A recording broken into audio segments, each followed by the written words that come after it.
So my name's Rich Lambert, and I'm the creative director on Elder Scrolls Online. It's been overwhelmingly positive the entire year. Players loved going to Blackwood. They especially loved going to the Deadlands and dealing with Mehrunes Dagon. So yeah, it's been really, really well received. Companions were also really well received overall. So it was definitely a very successful year for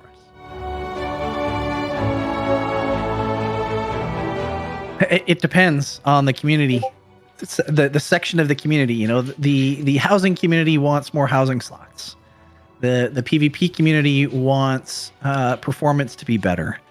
Our RP community wants more RP tools. Right, like it's just who whatever kind of group you fall into, there are certain things that players all kind of gravitate around and want.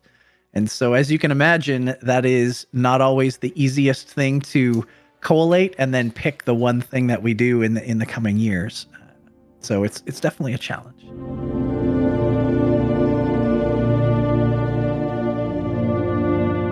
Yeah, I mean, you got the gist of the storyline. So this year is called The Legacy of the Bretons. It's a story that's focused on the Bretons, their culture, and the story that we're telling is a little bit more grounded in reality. It is more political based rather than a cosmic threat where Daedric princes are coming in and taking over the world. As you can imagine, that story needs a setting that kind of really fits in with that kind of that vibe, that look and feel. And so that's what High Isle is. That's the name of the chapter. And you're going to go to this location. It is the epitome of Breton culture. It is feudalistic. There's castles. There's tournament grounds. It is definitely a very cool window into what Breton culture is like. It is also skewed a little bit in that this is where the nobles go. This is where the elite go to vacation as well. So you see it kind of from that angle, more high society, at least on High Isle.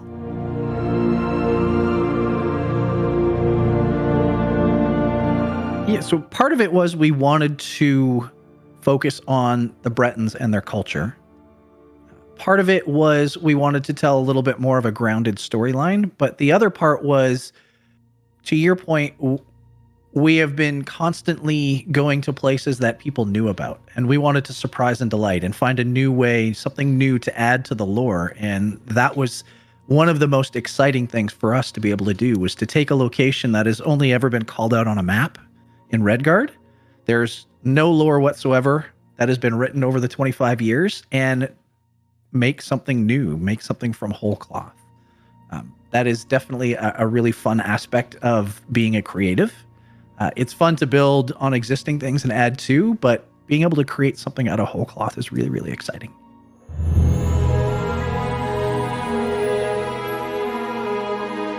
The Bretons are a race of humans that are essentially a mix of elf and human. They are one of the oldest kind of races in Tamriel.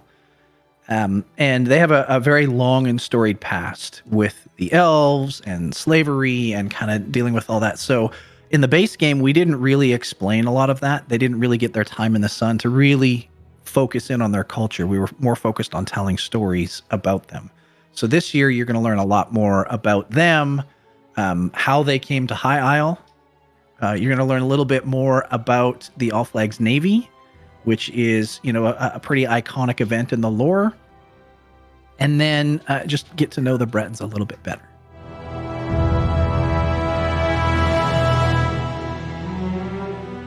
The story is definitely focused more, and I'm not going to spoil it, obviously, but it's focused more on political intrigue, on the Breton houses, on the politics of the time.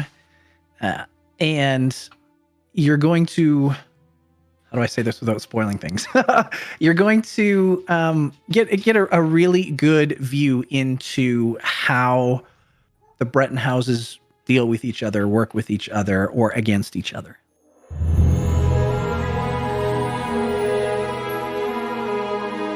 I'm really excited about this because this is something I've wanted to do for a very, very long time. And we are adding a collectible card game to ESO.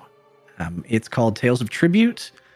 Think of it as the type of game that you would play in an inn or a pub, or on the docks waiting for a ship or whatnot. This is a card game where you can collect cards, you can collect decks of cards, you can collect upgrades of them, and this card game is different than other games in that both you and your opponent start on the exact same level at the beginning of every match.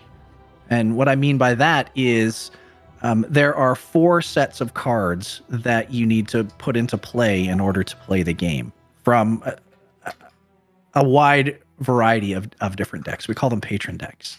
So at the start of a game, you choose 2 decks.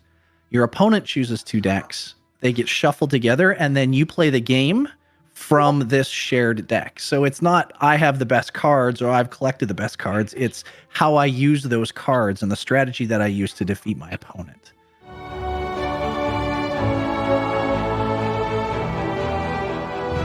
Yeah, so when you complete the tutorial for the system, you get 4 patron decks.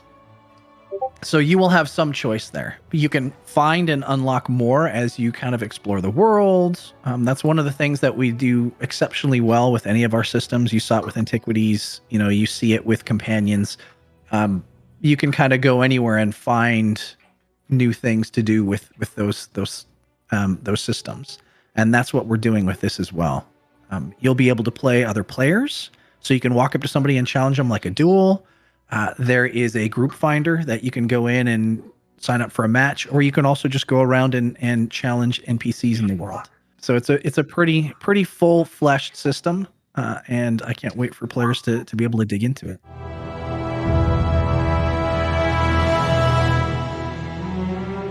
Yeah, we're going back to our storytelling roots, so to speak. We've done a lot of these cosmic type threats, and now we're going back to a more grounded storyline that focuses on intrigue, and getting you into the storyline to figure out what's going on. So I'm really excited about that. It is also a brand new location that's never been seen in Tamriel before. It is gorgeous to walk around and explore the world. So I really can't wait for players to jump in and start playing.